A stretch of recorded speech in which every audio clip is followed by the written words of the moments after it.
Здесь белые побеждают в этой позиции. Ходом f5.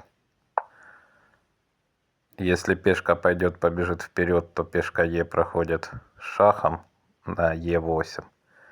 Не помогает, так что единственный пытается использовать черный шанс обойти королем и защитить проходную пешку, не допустить прохода.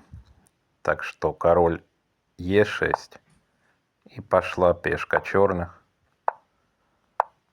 Да, гонка пешек одновременно заканчивается. Но у белых темп, их ход, и они матуют. Здесь e4 шах. Или отдавай ферзя, там тоже с матом. Мат неизбежен. И на h6, h4 мат. Так белые побеждают. Подписываемся, ставим лайки, комментарии.